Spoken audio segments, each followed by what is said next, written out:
Hi everyone, welcome to learn with Yusuf. ये है chapter number 7 का सेक्शन सी का वन शॉट वीडियो, जहां पे हम डिस्कस करेंगे कैरेक्टरिस्टिक्स ऑफ साउंड, यानी कि एम्पलीट्यूड, टिम्बर एंड पिच। अगर आपने इससे पहले के 2 वन शॉट वीडियोस नहीं देखे हैं इसी चैप्टर के सेक्शन ए और सेक्शन बी का, तो आप प्लीज डिस्क्रिप्शन चेक करो, वहां पे आपको उसके लिंक्स मिल जाएंगे।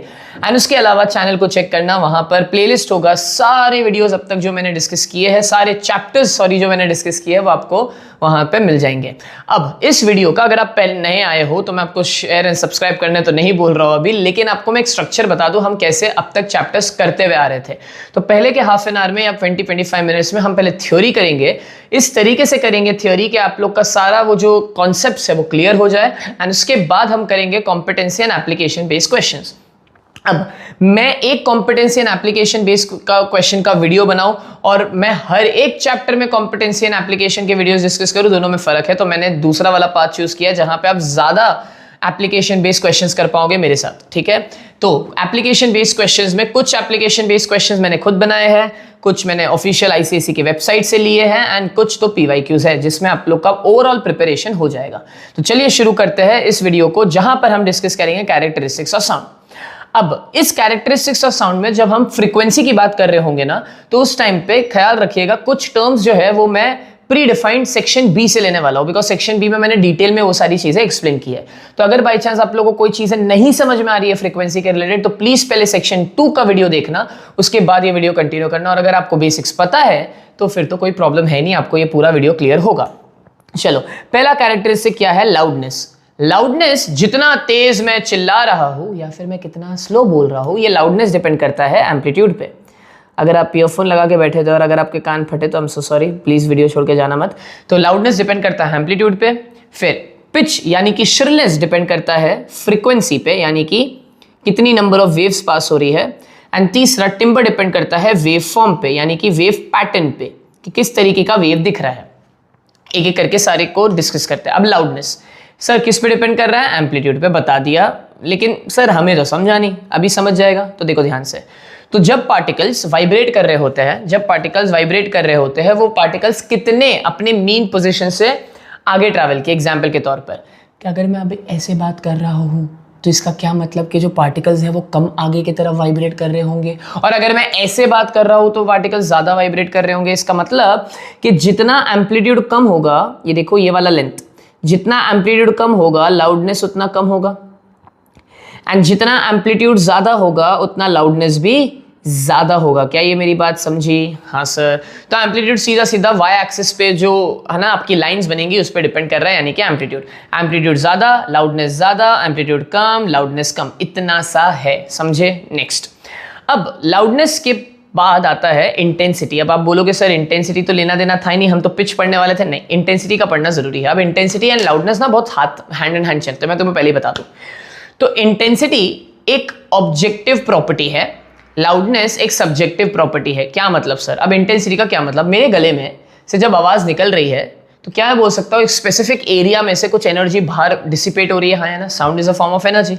मैं कंटिन्यू 3, 4, 5 घंटे बोलता हूँ, डेफिनेटली मेरी एनर्जी लो होगी। तो ये जो एनर्जी है, ये क्या मैं बोल सकता हूँ? Intensity is the energy per unit area, कितनी एनर्जी डिसिपेट हुई है उस यूनिट एरिया में से। तो देखो यही लिखा हुआ है। फिर मैं तुम्हें समझाता हूं मैंने क्या बोला। Intensity is an objective property, loudness is a subject property, वो सब समझेगा। तो intensity of a sound wave at a point of the medium is the amount of sound energy passing per second normally through a unit area at that point. तो इस point पर कितनी energy dissipate हो रही है उस particular area में से, उसी को हम क्या बोलते हैं? इंटेंसिटी। एग्जाम्पल के तौर पर, स्पीकर की इंटेंसिटी, बड़े स्पीकर की इंटेंसिटी बहुत ज्यादा होगी और छोटे स्पीकर की इंटेंसिटी कम होगी। बहुत ऑब्वियस है ना, क्योंकि लार्ज अमाउंट ऑफ एनर्जी निकल रहा है एरिया से और वहां पे छोटे स्पीकर में कम अमाउंट ऑफ एनर्जी निकल रहा है इस एरिया से। इंटेंसिटी का मतलब समझा। अब इंटेंसिटी एक ऑर्डिनरी साउंड के लिए नियरली कितना होता है? 10⁻⁻⁶ वेबर पर मीटर स्क्वायर, ठीक है। ये सब अभी टेक्निकलिटीज में जाने की आपको जरूरत नहीं है, आप खाली वैल्यू याद रखो, 10⁻⁶ वेबर पर मीटर स्क्वायर।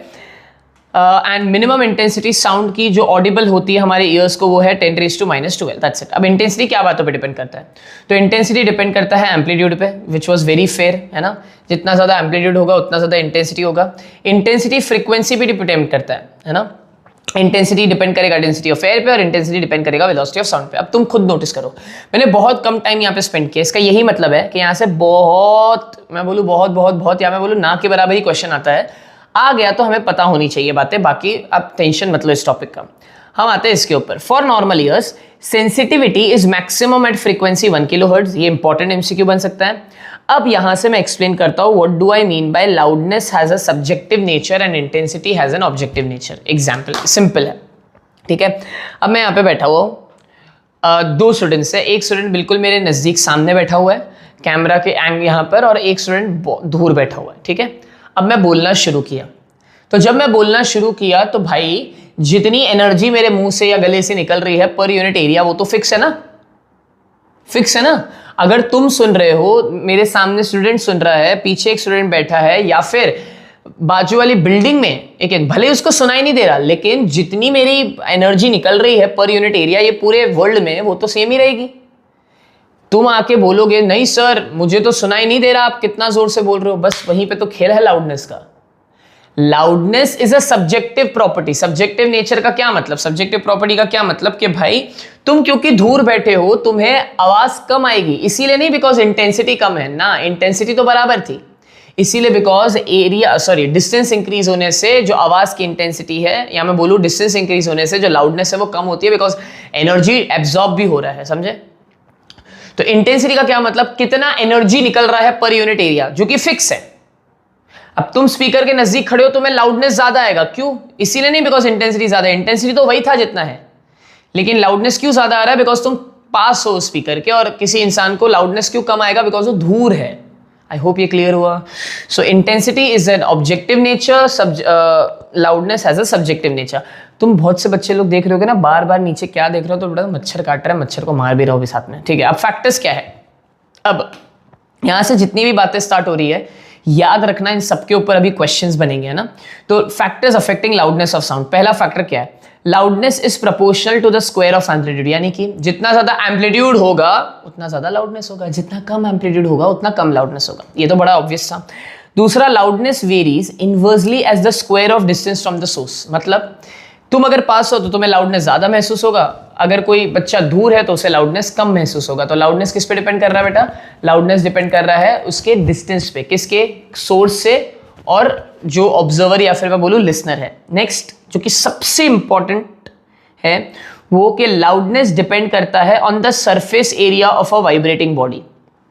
क्या मतलब सर, समझाने, देखो सरफेस एरिया का क्या मतलब, जितना ज्यादा एरिया होगा ना उतना ज्यादा लाउडनेस होगा। सर कैसे, अब मेरे पास एक है छोटा सा ड्रम और दूसरा है बड़ा सा ड्रम, बराबर, वापस से बोल रहा हूं, एक है छोटा सा ड्रम और एक है बड़ा सा ड्रम।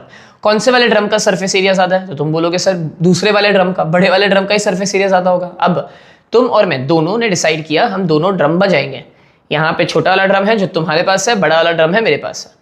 दोनों ने ये डिसाइड किया कि दोनों एक ही इंटेंसिटी से, वर्ड इंपॉर्टेंट है, एक ही इंटेंसिटी से ड्रम को हिट करेंगे। तो तुमने भी इतनी इंटेंसिटी से ड्रम को हिट किया, मैंने भी उतनी इंटेंसिटी से ड्रम को हिट किया। पता ये चला लोगों के बोलने से कि जब आपने जिसके पास छोटा सा ड्रम है, राइट, आपके पास जिसके पास छोटा सा ड्रम है, जब आपने हिट किया किसके ऊपर, उस ड्रम के ऊपर, तो जो आवाज आई वो कम थी। लेकिन जब मैंने उसी ड्रम पर हिट किया तो जो आवाज आई वो ज्यादा आई। तो आवाज को, लाउडनेस को, या सॉरी साउंड को ज्यादा एरिया कहां मिला वाइब्रेट करने के लिए, फैलने के लिए, वो था सेकंड वाला रीजन।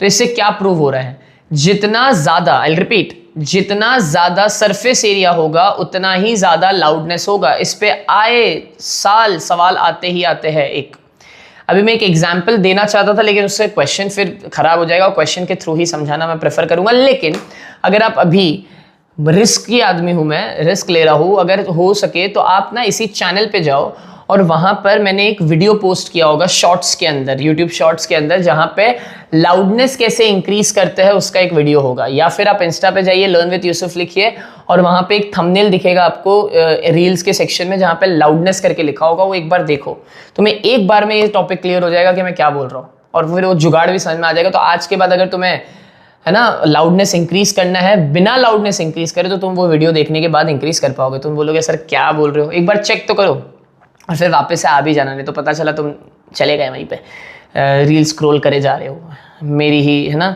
बैंड बज जाएगी। चलो नेक्स्ट, फोर्थ है loudness depends directly on the density of the medium. ये भी बहुत ऑब्वियस है, इसके ऊपर खासा सवाल आता नहीं है, लेकिन ठीक है, पढ़ना हमारा फर्ज है।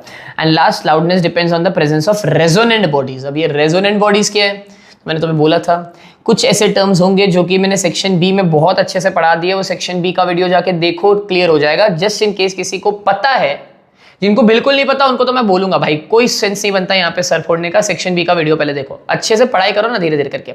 अच्छा, जिनको पता है रेजोनेंट बॉडीज, तो मैं अच्छे से मालूम है रेजोनेंट बॉडीज का क्या मतलब, कि जब नेचुरल फ्रीक्वेंसी उस ऑब्जेक्ट का फोर्स फ्रीक्वेंसी से मैच कर जाए तो एक ह्यूज साउंड आता है ना, एक लार्ज एम्पलीट्यूड का साउंड आता है, उसी को हम क्या बोलते हैं, ह्यूज लाउडनेस बोलते हैं। तो भाई ऑब्वियस सी बात है, लाउडनेस किस पे डिपेंड करता है, रेजोनेंट बॉडीज पे। अगर बॉडीज रेजोनेंट कर गई तो आवाज क्या आएगा, ज्यादा आएगा। चलो समराइज कर लेते हैं। लाउडनेस 5 बातों पे डिपेंड कर रहा है। पहला, लाउडनेस डिपेंड कर रहा है एम्पलीट्यूड पे। दूसरा, loudness is inversely dependent on the distance from the source, जितना दूर उतना कम लाउडनेस, जितना पास उतना ज्यादा लाउडनेस। थर्ड, लाउडनेस डिपेंड कर रहा है सरफेस एरिया पे। सर जितना ज्यादा सरफेस एरिया होगा उतना कम लाउडनेस होगा, जितना कम सरफेस एरिया होगा उतना ज्यादा, एक सेकेंड क्या बोल रहा है यूसुफ, जितना ज्यादा सरफेस एरिया होगा उतना ज्यादा लाउडनेस होगा, जितना कम सरफेस एरिया होगा उतना कम लाउडनेस होगा। हाँ, डायरेक्टली प्रोपोर्शनल। आई रिपीट, जितना ज्यादा सरफेस एरिया होगा उतना ज्यादा लाउडनेस होगा, जितना कम सरफेस एरिया होगा उतना कम लाउडनेस होगा। फिर loudness depends directly on the density of the medium and loudness depends on the presence of resonance body.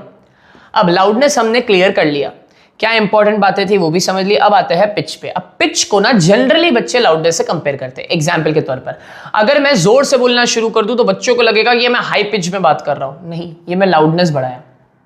अब आप बोलोगे सर पिच का क्या मतलब, तो मैं आपको बहुत बेसिक सा एग्जांपल देता हूं, तुम्हें फटाफट समझ में आ जाएगा। Imagine that no Neha Kakkar is harmed here. Imagine Neha Kakkar is singing, ठीक है, imagine Neha Kakkar is singing and then imagine Sukhwinder Singh is singing. अब तुम बोलोगे सुखविंदर सिंह कौन है, एक बार टाइप करो और उनके गाने देखो, या चलो मैं गाने के थ्रू ही समझाता हूं तुम्हें।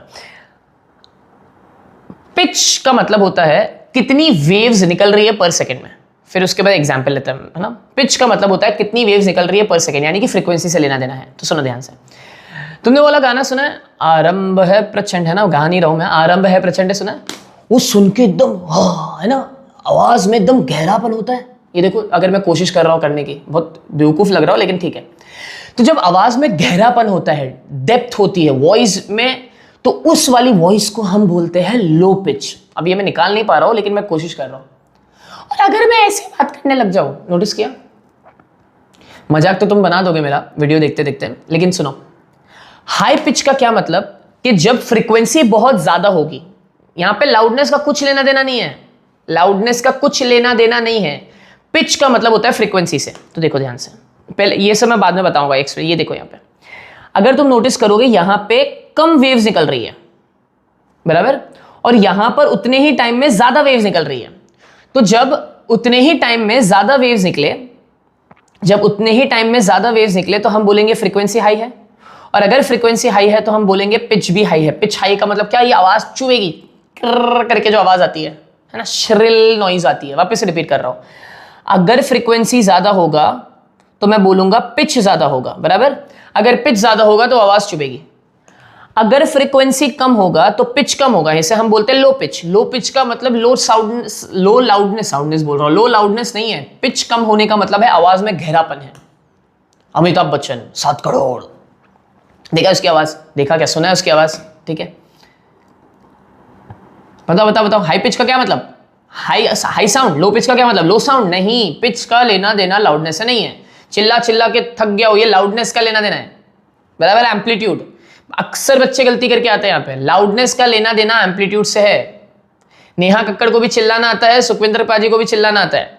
चिल्लाने का कुछ लेना देना नहीं है पिच से, समझा। लाउडनेस का कुछ लेना देना नहीं है पिच से, समझ गई बात, ठीक है। अब जनरली लड़कों की आवाज गहरी होती है, डीप वॉइस होती है, जनरली बोला। और जनरली लड़कियों की आवाज हाई पिच होती है। अब तुम बोलोगे सर अपने लड़कियों को ये बोला कि लड़कियों की आवाज चुभती है। बेटा मैंने नहीं बोला, तुमने मतलब निकाला, मैं तो क्या बोला, जनरली, ठीक है। चलो आ जाता है, a characteristics of sound by which N acute मतलब क्या, श्रिल, है ना, क्यूट नहीं, acute, acute note can be distinguished from a grave flat note. अरे grave flat note का क्या मतलब? भारी आवाज। वेनम की आवाज सुनी है? ये देखो, ये क्या हरकतें कर रहा हूं मैं, प्लीज है ना, इग्नोर। मैं पढ़ाने में भूल जाता हूं कि मैं भी बच्चा बन गया, ठीक है। अभी grave note of same loudness and same quality, क्या मतलब कि भले ही भाई उसका लाउडनेस सेम हो सकता है, नेहा कक्कड़ भी चिल्ला सकती है, सुखविंदर पाजी भी चिल्ला सकते हैं, राइट। और क्वालिटी, क्वालिटी का मतलब क्या है? टिम्बर, है ना, वो सब बात की बात है, अभी मैं बताता हूं तुम्हें वो क्या है। लेकिन जो आवाज में पिच है वो डिफरेंस होगा, ठीक है। तो चलो, sound is shrill when it is high pitch, sound is flat when it is low pitch, bass means low pitch, treble means high pitch, ठीक है। जितने लोग मैंने अक्सर देखा है, मेरे भी ये जो इंस्टाग्राम पे वीडियो एडिट करते हैं वो मेरे पास स्टूडेंट्स ही रह चुके हैं। I am always grateful for all of my students who help me in creating these type of content. उनको ना जब भी मेरी आवाज़ ऊपर नीचे हो जाती है तो उनको मैं बोलता हूँ भाई ट्रेबल देख ले, ट्रेबल कम कर ले। ट्रेबल कम करने का क्या मतलब है ना? ट्रेबल इसका ये मतलब कि देखो, ट्रेबल का मतलब होता है हाई पिच। हाई पिच मतलब आवाज़ चुभेगी, की करके आवाज़ आती है। तो अक्सर बच्चे मुझे बोलते हैं, मेरे जो है ना बच्चे जो एडिटर्स हैं, उनको बोलते हैं सर एक काम करते हैं ट्रेबल कम कर देते हैं। क्या मतलब इसका? क्या मतलब? ट्रेबल कम करने का मतलब वो जो पिच है वो कम कर देते हैं, सो दैट आवाज़ जो है वो गहरी लगे। ऐसा नहीं कि इंसान को चुभे, बिकॉज बहुत सारे एक्सटर्नल नॉइज होते हैं, बराबर। चलो, तो बास मतलब क्या? Low pitch. तो बास बढ़ाओगे तो गहरापन आ जाएगा आवाज़ में, और ये भी ज़्यादा कम नहीं करना होता, अजीब लगता है। Treble high pitch. अब तबला और ढोकला जो होता है, ढोकला बोल रहा हूँ यार, ढोलक, सॉरी ढोकला लिख दिया मैं, इट इज़ ढोलक बेटा, ढोलक, ढोलक, सॉरी ढोलक, सॉरी ढोकला नहीं है ना, भूख लग रही है मेरे को। तबला और ढोलक प्रोड्यूस करता है लो पिच। फ्लूट और घुंघरू, फ्लूट की आवाज़, घुंघरू की आवाज़, है ना, ये सब हाई पिच। ये मैंने क्यों एग्जाम्पल्स लिखे हैं यहाँ पे, बिकॉज इसी पे कितनी बार क्वेश्चन आ जाते हैं। आई होप यहाँ तक क्लियर हुआ, मैंने ज़्यादा तुम्हें पकाना नहीं है। तो पिच डिपेंड किस पे करता है? फ्रीक्वेंसी पे। चलो सर एग्जाम्पल ले लेते हैं पिच के। अब क्योंकि पिच डिपेंड कर रहा है फ्रीक्वेंसी पे, इसका ये मतलब है कि आपको कुछ बातें फ्रीक्वेंसी के बारे में भी पता होनी चाहिए। जिन्होंने वीडियो नंबर 2 नहीं देखा है, मैं उनको पहले ही एक्सप्लेन कर दूं, उसके बाद ही मैं आगे बढ़ूंगा, नहीं तो बच्चों के क्वेश्चंस खराब हो जाएंगे। चलो, तो एक बात तो तय है that pitch depends on frequency. Clear? Pitch depends on frequency. अब फ्रीक्वेंसी को कैसे इंक्रीज या डिक्रीज किया जाए? तो देखो बेटा, फ्रीक्वेंसी को इंक्रीज डिक्रीज करने के कुछ तरीके हैं। ये मैं शॉर्ट में बता रहा हूं उनके लिए जिनका है ना, इनका रिविजन भी हो जाए और उनका ये क्वेश्चन खराब ना हो। बाकी अगर कुछ नहीं पता तो प्लीज बेटा वीडियो नंबर 2 पहले देख के आओ। चलो, फ्रीक्वेंसी डिपेंड करता है टेंशन ऑफ द स्ट्रिंग पे। मेरे पास यहां पर, ठीक है, imagine this is the string. अब यहां पे टेंशन कम है, ठीक है, यहाँ पे टेंशन कम है तो फ्रीक्वेंसी भी कम होगी। जब मैं इसको है ना प्लग करूंगा तो फ्रीक्वेंसी भी क्या होगी? कम होगी। अब मैं यहाँ पे टेंशन क्या कर दिया? इंक्रीज कर दिया। अगर टेंशन इंक्रीज करूंगा तो फ्रीक्वेंसी भी क्या हो जाएगा? इंक्रीज हो जाएगा। ये करके देखना, धागा लेना, धागे को पहले हल्के से पकड़ना और वहां पे प्लग करना, तो कम वेव्स बनेगी। अब धागे को टाइट पकड़ के रखो और बीच में प्लग करो, ज्यादा वेव्स बनेगी। इसका क्या मतलब कि अगर टेंशन ज्यादा हुआ तो फ्रीक्वेंसी ज्यादा होगा, फ्रीक्वेंसी ज्यादा हुआ तो पिच ज्यादा हुआ। तो अब देखो क्वेश्चन कैसे पूछा जा सकता है कि मान लो उन्होंने बोला कि तुमको पिच बढ़ानी है, किस तरीके से तुम पिच बढ़ाओगे? तो तुम बोलोगे सर एक काम करो, धागे का टेंशन बढ़ा दो, क्योंकि धागे का टेंशन बढ़ाया तो फ्रीक्वेंसी बढ़ा, फ्रीक्वेंसी बढ़ा तो पिच भी बढ़ गया। समझे? ये सब मुझे क्वेश्चन में यूज करवाना है, इसीलिए मैं ये तुम्हें समझा रहा हूं। सो फ्रीक्वेंसी किस पे डिपेंड कर रहा है? टेंशन ऑफ द स्ट्रिंग पे। फिर फ्रीक्वेंसी इनवर्सली डिपेंड करता है लेंथ ऑफ द स्ट्रिंग पे। लेंथ ऑफ द स्ट्रिंग पे। लेंथ है, लेंथ कम कर दो, फ्रीक्वेंसी बढ़ जाएगी, है ना, फ्रीक्वेंसी बढ़ जाएगी, पिच भी बढ़ जाएगा। अब यहाँ पे कैसे क्वेश्चन में आने वाला, हर एक का एग्जांपल दे दूंगा तो क्वेश्चन ही भाई तुम नहीं सॉल्व करोगे मेरे साथ, ठीक है। तीसरा, फ्रीक्वेंसी डिपेंड करता है लेंथ ऑफ एयर कॉलम पे। लेंथ ऑफ एयर कॉलम, अब ये क्या है भाई? ये क्या हुआ? लेंथ ऑफ एयर कॉलम का क्या मतलब बताता हूं एग्जाम्पल के तौर पर। I think this is a very appropriate example. अब नोटिस करो, यहां पर ये पानी की बोतल में यहां तक का पानी भरा हुआ है, हाँ या ना? ये पूरी उसकी लेंथ है। क्या मैं बोल सकता हूं? इतना जो लेंथ है, ये देखो, इतना जो लेंथ है ये लेंथ ऑफ एयर कॉलम हुआ, हाँ या ना? ये पानी है, जितना बचा है ये क्या है? Length of air column. ये समझा, हाँ या ना? ये लेंथ ऑफ एयर कॉलम है। अब मान लो पानी मैंने यहां तक भर दिया, तब लेंथ ऑफ एयर कॉलम इतना बड़ा बचा। मैंने पानी यहां तक भर दिया, यहां तक, ये यहां तक, ठीक है, तो लेंथ ऑफ एयर कॉलम इतना बचा। तो इसका क्या मतलब कि frequency length of air column पे इनवर्सली डिपेंड कर रहा है। तो जितना लेंथ ऑफ एयर कॉलम कम होगा, यानी कि पानी जितना ज्यादा भरा हुआ होगा, सिंपल है यार, जितना लेंथ ऑफ एयर कॉलम कम होगा उतना फ्रीक्वेंसी ज्यादा होगा, जितना फ्रीक्वेंसी ज्यादा होगा उतना पिच हाई होगा। समझे? ये मैं हमेशा तुम्हें एक एग्जांपल से समझा रहा हूं, उल्टा ही पूछा जा सकता है। मान लो लेंथ ऑफ एयर कॉलम ज्यादा है, लेंथ ऑफ एयर कॉलम ज्यादा तो फ्रीक्वेंसी कम, फ्रीक्वेंसी कम तो पिच कम। समझे? ठीक है। तो ये अच्छा, last but not the least, frequency एक चीज पे और डिपेंड करता है, वो है रेडियस पे। ठीक है, कि रेडियस ज्यादा होगा, रेडियस का मतलब थिकनेस, तो थिकनेस ज्यादा होगी, फ्रीक्वेंसी कम हो जाएगी, फ्रीक्वेंसी कम हो गया, पिच लो हो गया, बराबर। थिकनेस कम हो गई, थिकनेस कम मतलब रेडियस कम, रेडियस कम मतलब फ्रीक्वेंसी ज्यादा, फ्रीक्वेंसी ज्यादा यानी कि पिच भी ज्यादा। ये मैंने तुम्हें 4 तरीके बता दिए भाई कि फ्रीक्वेंसी को कैसे एडजस्ट किया जा सकता है, उससे पिच को कैसे एडजस्ट किया जा सकता है। अब करते हैं क्वेश्चंस। चलिए, CBQ का मतलब competency based question and PYQ का मतलब पास्ट ईयर क्वेश्चंस। ये आप लोग को बहुत हेल्प करेगा। क्वेश्चन बोला है PQR of the same string of a given length. ठीक है, सारी की सारी स्ट्रिंग की लेंथ क्या है? सेम है। ये एक इंपॉर्टेंट इंफॉर्मेशन है जो कि बच्चे जनरली नहीं, अच्छा सेम लेंथ नहीं बोला है, गिवन लेंथ बोला है। ठीक है, हम सेम भी कंसिडर कर लेंगे, कोई दिक्कत नहीं है। अब इन्होंने बोला है विच वाइब्रेशन, सुनो क्या बोला पहला question, which vibration will produce a louder sound and Y.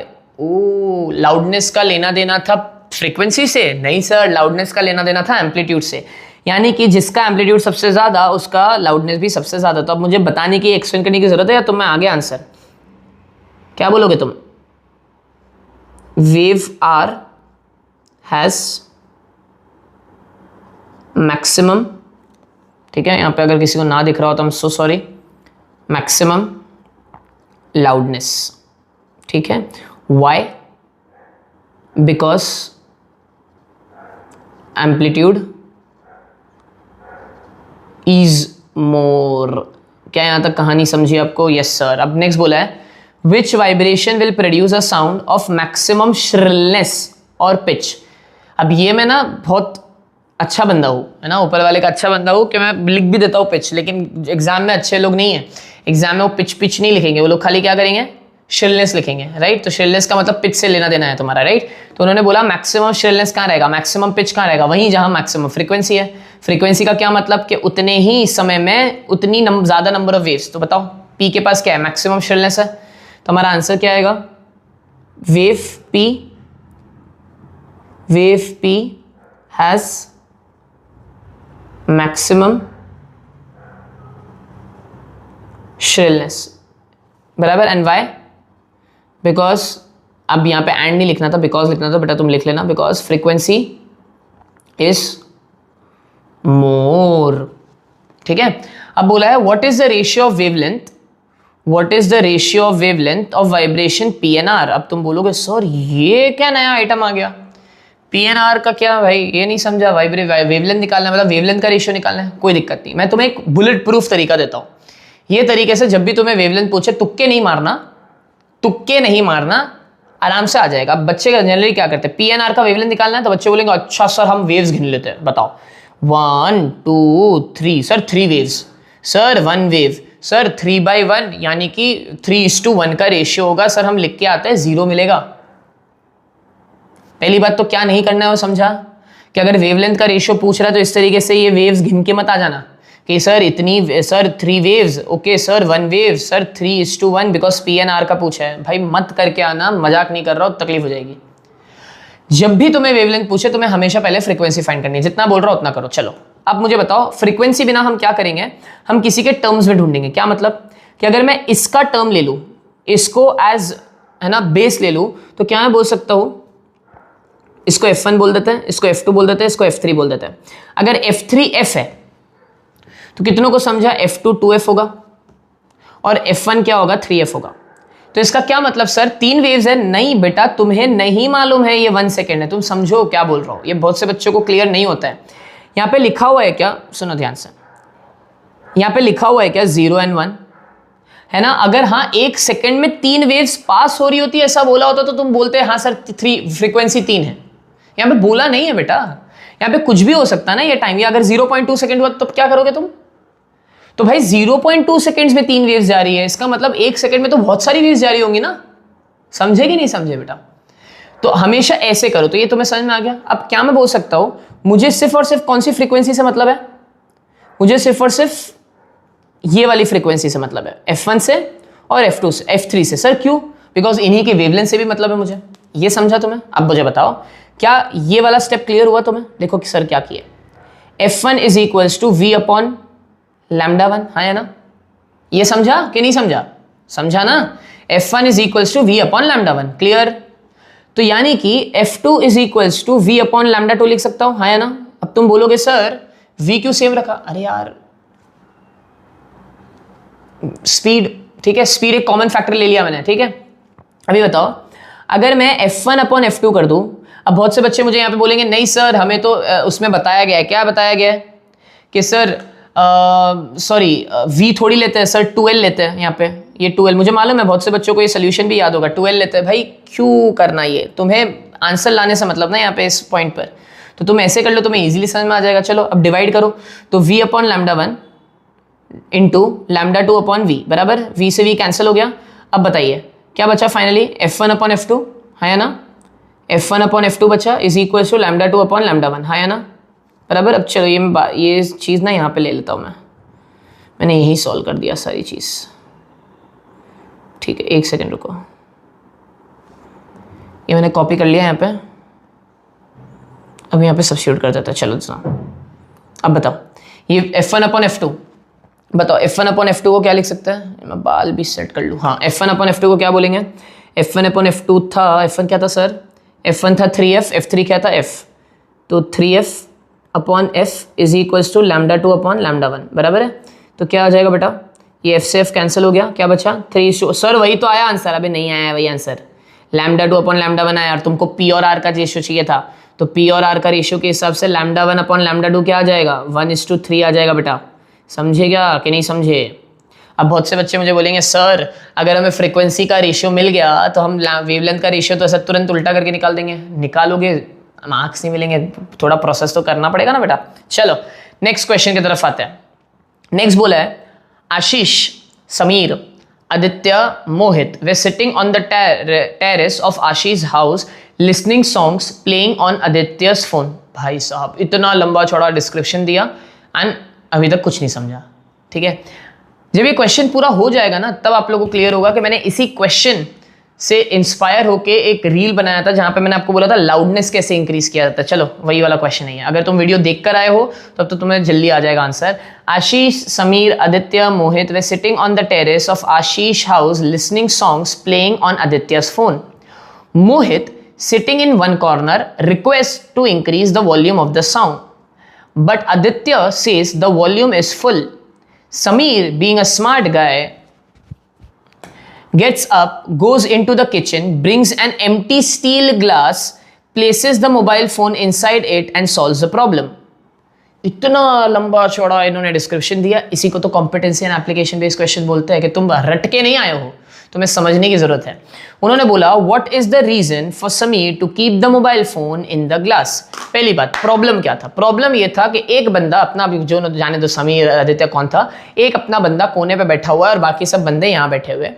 वो लोग म्यूजिक है ना, सॉन्ग बजा रहे हैं और उस इंसान को लाउडनेस कम लग रहा है। क्यों? क्योंकि हमने डिसाइड किया था लाउडनेस जो था वो डिस्टेंस पे इनवर्सली डिपेंड करता है। क्योंकि अपना एक बंदा कोने पे बैठा हुआ है ना, गर्लफ्रेंड से बात कर रहा है ना, चैट कर रहा है और सॉन्ग भी सुनते जा रहा है, तो उसको लाउडनेस कम आ रहा है। लाउडनेस क्यों कम आया? क्योंकि दूर बैठा है। Loudness is a subjective property. सारी चीजें क्लियर करूंगा यहाँ से, ठीक है। अब उसने, इस कोने वाले इंसान ने ये बोला कि भाई लाउडनेस बढ़ा दो, मुझे वॉल्यूम बढ़ा के दे दो, मेरे को नहीं सुनाई दे रहा है। तो उसने बोला भाई वॉल्यूम ऑलरेडी फुल है। तो तुम खुद सोचो, अगर वॉल्यूम फुल है तो वॉल्यूम कैसे बढ़ाया जा सकता है? एक ऑप्शन क्या है कि इस बंदे को उठा के पास ले आओ, लेकिन बंदा अपना आलसी है, बंदा अपना चैट करने में बिजी है। तो प्रॉब्लम समझ में आया? मुझे लाउडनेस इंक्रीज करना है। लाउडनेस में कैसे इंक्रीज कर सकता था? बंदे को ही पास बुला लो या फिर स्पीकर को ही पास ले आओ, डिस्टेंस कम कर दो। एक तरीका तो ये था, लेकिन समीर आ गाय चोज सम अदर वे। उसने क्या किया, किचन से जाके एक स्टील ग्लास लाया, स्टील ग्लास में जाके फोन रख दिया। हुआ क्या? हुआ ये कि जैसे ही स्टील ग्लास, या मैं बोलूं to be very specific, steel के पतीले में जैसे ही फोन रखा, सरफेस एरिया बढ़ा। सरफेस एरिया जैसे ही बढ़ा, लार्जर वाइब्रेशंस मिले और लार्जर वाइब्रेशन मिलने की वजह से लाउडनेस इंक्रीज हो गया। तो रीजन मिला, what is the reason for Sameer to keep the mobile phone in the glass. तो देखो क्या है, by keeping the mobile phone in the glass, loudness increases since it depends on surface area. And if you still don't believe me, चलो वापस से एक risk लेते हैं। पढ़ाई करते करते सर ये सब हरकतें करने बोल रहे हैं, करो वीडियो बंद, पॉज करो, गाना बजाओ, गाना बजाने के बाद वॉल्यूम फुल रखो, देखो कितना आवाज आ रहा है, उसी फोन को आप स्टील का पतीला लो, रख दो और फिर मेरे से बात करना कि लाउडनेस बढ़ा या नहीं बढ़ा। ठीक है, चलो नेक्स्ट क्वेश्चन की तरफ बढ़ते हैं। A violin and a flute play the same note, same pitch and loudness, यानी कि भाई का फ्रीक्वेंसी और लाउडनेस दोनों सेम है। An audience can still tell them apart. Okay, अब मेरे को याद आया कि मैंने तुम्हें कैरेक्टरिस्टिक्स पढ़ाते पढ़ाते लाउडनेस पढ़ा दिया, पिच बता दिया, लेकिन टिम्बर तो बताया ही नहीं। अब सुनो बेटा, सो सॉरी। टिम्बर का क्या मतलब? टिम्बर का मतलब होता है क्वालिटी ऑफ साउंड। बड़ा सिंपल है ये, इसमें कॉम्प्लिकेट नहीं करेंगे। टिम्बर का क्या मतलब? Quality of sound. यानी कि अगर तुम मुझे बहुत टाइम से पढ़ते हुए आ रहे हो और अगर तुम्हें मेरी आवाज़ समझ में आ गई है ना, मेमोरी में फिट हो गई है, अब अगर अचानक से तुम बैठे हो और अंधेरा है, तुमने मुझे देखा ही नहीं है और मैं तब भी आके अगर बोलना शुरू कर दूँ, तुम बोलोगे हाँ यूसुफ सर की आवाज़ है। जैसे आंख बंद करो और अगर मैं तुम्हें एक्टर्स की आवाज सुनाने लग जाऊँ तो तुम बोलोगे ए शाहरुख खान हो गया, 7 करोड़ अमिताभ बच्चन हो गया। प्लीज डोंट जज मी ऑन दिस थिंग्स। ठीक है, सलमान खान की आवाज, आमिर खान की आवाज, सैफ अली, वाओ, है ना, सैफ अली खान की आवाज, सारे के सारे एक्टर्स की आवाज तुम्हें सुनाई दे जाएगी, है ना, समझ में आ जाएगी। क्यों? बिकॉज क्वालिटी का मतलब क्या? जब वो इंसान बात करता है उसके जो वेव फॉर्म्स होते हैं वो फिक्स होते हैं, चेंज होते हैं लेकिन वेव फॉर्म्स जो होते हैं वो फिक्स होते हैं। तो उसी को हम बोलते हैं। बस इतना ही था, मैं ध्यान से स्किप हो गया, छोटा सा टॉपिक था, डोंट वरी, मैंने पूरा बताया। टिम्बर का मतलब quality of sound, and quality depend करता है वेव फॉर्म पे कि कैसी वेव्स बनी है। ठीक है, तो देखो क्वेश्चन क्या था। क्वेश्चन ये था, a violin and a flute play the same note, यानी कि दोनों का फ्रीक्वेंसी भी सेम है, दोनों का लाउडनेस भी सेम है, लेकिन तब भी ऑडियंस उसको बता पा रहे थे अलग अलग तरीके से कि भाई हाँ ये वायलेट है, ये फ्लूट है। So which characteristics of sound make this possible? तो देखो, लाउडनेस भी सेम है यानी कि एम्पलीट्यूड, फ्रीक्वेंसी भी सेम है यानी कि पिच, तब भी अगर मैं बता पाऊं कि इसकी आवाज अलग, इसकी आवाज अलग, इसका मतलब क्या? कि मैं उसकी क्वालिटी ऑफ साउंड से बता पा रहा हूं ना, टिम्बर से बता पा रहा हूं। So which characteristics of sound wave is this possible? Timbre, which is wave form. क्या यहां तक कहानी समझी? चलिए next. What is different about a sound wave? What is different of sound waves from two instruments? Okay. What is different in both of them? It is the waveform, जो मैंने ऊपर ही लिख दिया था। ठीक है, नेक्स्ट थर्ड क्वेश्चन पे आते हैं। To sing a high pitch note, मैं आगे नहीं पढ़ूंगा क्वेश्चन, मैं यहीं पे सोचूंगा। To sing a high pitch note, high pitch यानी कि हाई फ्रीक्वेंसी यानी कि ज्यादा number of waves. Okay, a student tries singing as loudly as possible. ये वही अपना स्टूडेंट है जो वही गलती कर रहा है कि भाई को पिच क्या चाहिए? हाई चाहिए। पिच क्या चाहिए? हाई चाहिए, लेकिन तब भी क्या कर रहा है? एज लाउड एज पॉसिबल गाने की कोशिश कर रहा है, गलत कर रहा है। What to characteristics of sound is she confusing? She is confusing loudness and pitch together, है ना। दीदी को पिच बढ़ाना है यानी कि दीदी को फ्रीक्वेंसी बढ़ाना है, लेकिन दीदी क्या बढ़ा रहे हैं? लाउडनेस। तो लाउडनेस बढ़ाने से पिच थोड़ी बढ़ता है, लाउडनेस बढ़ाने एम्पलीट्यूड बढ़ा रहे हैं, एम्पलीट्यूड बढ़ाने से लाउडनेस बढ़ता है, बराबर। अब सेकंड पूछा है, to sing a higher pitch note, what property of sound must she change? Pitch change करना है तो क्या प्रॉपर्टी चेंज करेंगे? वो दीदी क्या चेंज करेंगे? वो फ्रीक्वेंसी चेंज करेंगे। Frequency must change.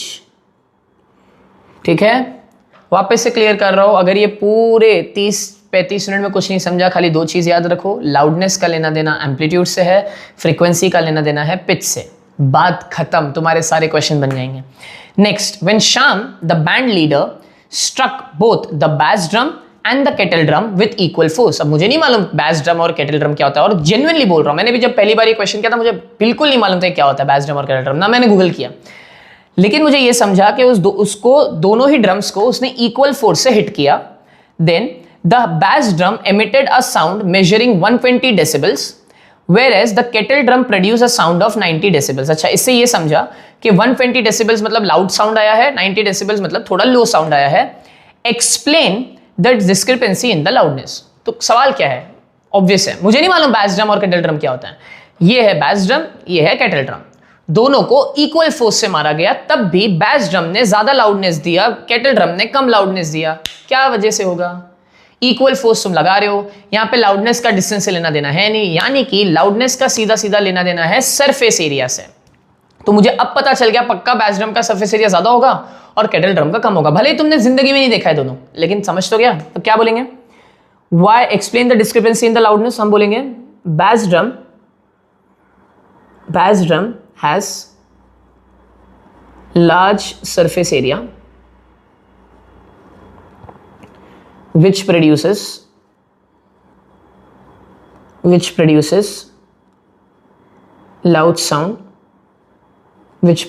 loud sound, whereas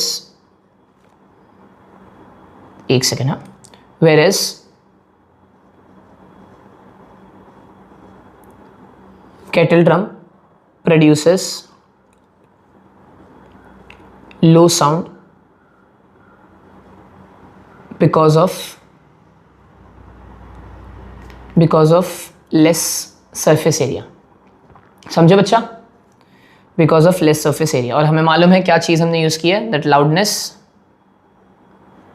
depends on surface area. क्या यहां तक बातें समझी? यस सर, अब तो समझ में आ रहा है. Next, John is trying to create a musical note using filled water bottles as shown in the picture. ठीक है, तो फटाफट पहले वाटर बॉटल्स देखो. तो ये देखो, ए में इतना पानी भरा हुआ है, बी में इतना, सी में इतना और डी में इतना. क्या क्लियर हुआ? फटाफट मैंने अभी थियोरी एक्सप्लेन करते टाइम बताया था कि लेंथ ऑफ एयर कॉलम नाम की चीज होती है, मतलब पक्का उसके रिलेटेड क्वेश्चन है. देख रहे हो, जब तुम्हें थ्योरी क्लियर होती है ना, तुम क्वेश्चन खुद असेस कर पाते हो, तुम्हें क्वेश्चन पूरा पढ़ने की जरूरत भी नहीं पड़ती. तो देखो, ए में लेंथ ऑफ एयर कॉलम ज्यादा है, बी में लेंथ ऑफ एयर कॉलम सबसे कम है, सी में लेंथ ऑफ एयर कॉलम कम है, डी में थोड़ा लेंथ ऑफ एयर कॉलम ज्यादा है. इतना क्लियर हुआ, लेंथ ऑफ एयर कॉलम से कुछ तो रिलेटेड है. Which of the bottle is likely to produce a musical note with the highest pitch. चलो उल्टा जाओ. हाईएस्ट पिच मतलब हाईएस्ट फ्रीक्वेंसी. हाईएस्ट फ्रीक्वेंसी कैसे पता लगाऊंगा? सर ने अभी बताया था ऊपर, फ्रीक्वेंसी को चेंज करने के 3-4 तरीके. क्या है वो 3-4 तरीके, बता दो सर. तो पहला, फ्रीक्वेंसी किस पे डिपेंड करता है? टेंशन पे. ज्यादा टेंशन ज्यादा फ्रीक्वेंसी ज्यादा पिच, कम टेंशन कम फ्रीक्वेंसी कम पिच. फ्रीक्वेंसी डिपेंड करता है लेंथ ऑफ द स्ट्रिंग पे. कम length high frequency high pitch, ज्यादा length low frequency low pitch. बराबर. फिर फ्रीक्वेंसी डिपेंड करता है लेंथ ऑफ एयर कॉलम पे. Sir length of air column कम, फ्रीक्वेंसी ज्यादा, पिच भी ज्यादा. अब हमें क्या चाहिए? हमें चाहिए हाई पिच. अगर हाई पिच चाहिए तो फ्रीक्वेंसी हाई चाहिए, और अगर फ्रीक्वेंसी हाई चाहिए तो लेंथ ऑफ एयर कॉलम कम चाहिए. तो which bottle will he choose to produce a high pitch? तो हम बोलेंगे John will select bottle A. अब नेक्स्ट क्वेश्चन देख लेते हैं. क्या सेकंड इन्होंने सब क्वेश्चन पूछा है, क्या एक्सप्लेन करो? नहीं, तो अब पूरा एक्सप्लेन खुद ही कर दो, गिव रीजन बोला है. John will select bottle A to produce high pitch note since pitch depends on frequency. अब हमें लिखना है एक्चुअली क्या हो रहा है यहां पे. Frequency depends inversely on length of air column. समझे? तो सिंस द एक सेकेंड तुमने देखा क्या तबाही की मैंने वही बेसिक मिस्टेक की जो बच्चे करके आते हैं भाई साहब. एक सेकेंड, तुमने मिस्टेक देखा? अगर तुमने मिस्टेक देखा और अभी तुमने कमेंट सेक्शन में लिखा तो बहुत अच्छी बात है, नहीं तो भाई तुम सो रहे थे मेरे तरह. भाई John will select not bottle A but bottle B. भाई क्यों? अरे यार क्या गड़बड़ है यार. सुनो, अबे ए का तो लेंथ ऑफ एयर कॉलम बहुत ज्यादा है ना. देखा, वही मिस्टेक की मैंने जो जनरली करते हैं. नोटिस कर रहे हो? If you are in the moment, if you are writing, if you are in that zone, हो जाती है मिस्टेक। और यहाँ पे मैं जस्टिफाई नहीं कर रहा हूँ मेरा act, I am a human being, I can do that, ठीक है।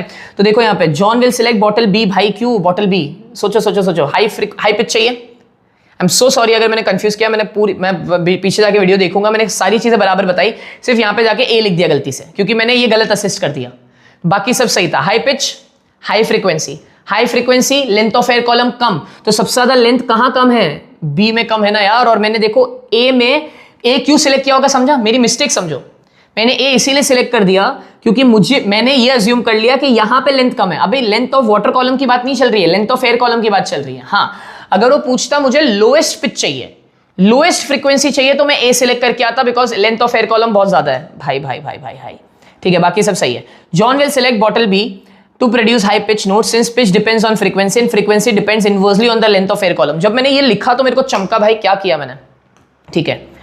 नेक्स्ट आते हैं, ये क्वेश्चन हो जाएगा। चलो चलो मैं एक हिंट दे दूं तुम्हें, ये करोगे क्वेश्चन तुम लोग ट्राई, बराबर कॉपी नहीं करना, चैट जीपीटी या वो गूगल मत करना, ठीक है।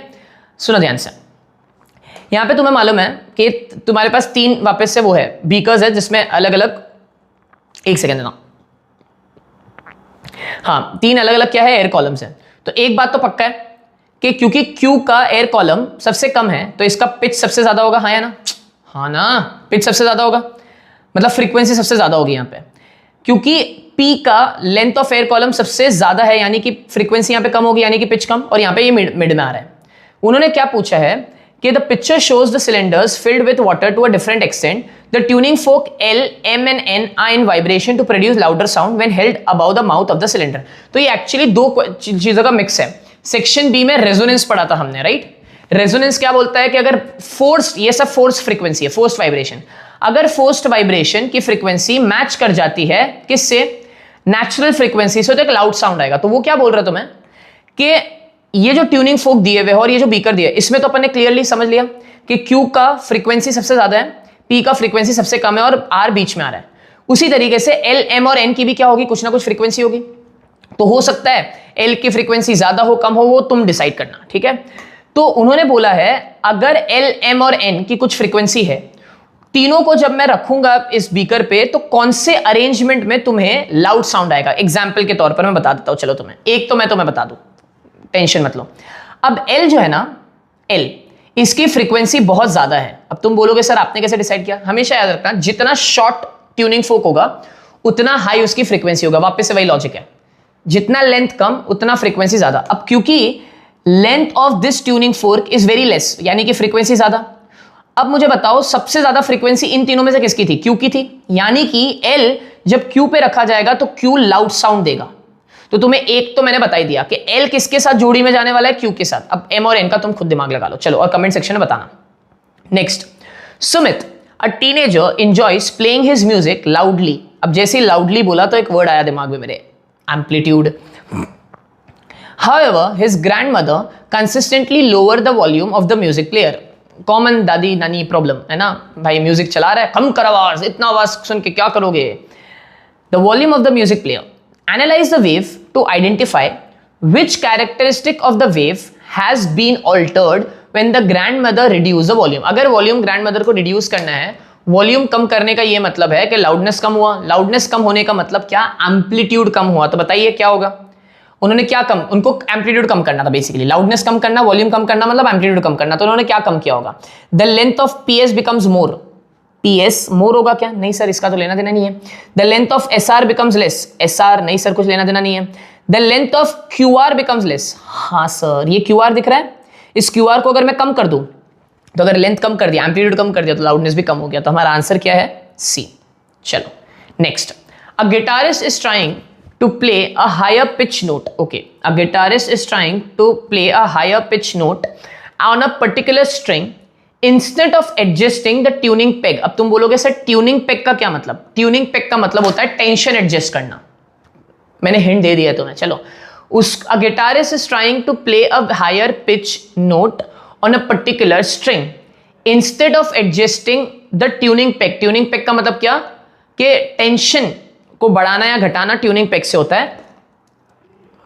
और प्रेसिंग अ फ्रेट, प्रेसिंग अ फ्रेट का क्या मतलब, प्रेसिंग अ फ्रेट का मतलब क्या कि वो जो धागा है, वो जो स्ट्रिंग है, धागा बोल रहा हूं, स्ट्रिंग है गिटार का, फ्रेट को प्रेस करके या तो तुम स्ट्रिंग की लेंथ कम कर सकते हो या फिर स्ट्रिंग की लेंथ को बढ़ा सकते हो। तो मैंने तुम्हें वापस एक हिंट दे दिया, लेकिन he simply plucks the string with much more force. लेकिन उसके पास दो ऑप्शन थे, उसको अगर पिच बढ़ाना था, पिच बढ़ाने का क्या मतलब बेटा, फ्रीक्वेंसी बढ़ाना, फ्रीक्वेंसी बढ़ाने का क्या मतलब कि या तो टेंशन में चेंज ले आओ या तो लेंथ में चेंज ले आओ, बताया था ना मैंने, ठीक है। हाँ, तो ये करने के अलावा उसने क्या किया कि उसको हाई पिच चाहिए था, तो वो स्ट्रिंग को ज्यादा फोर्स से प्लग कर रहा है।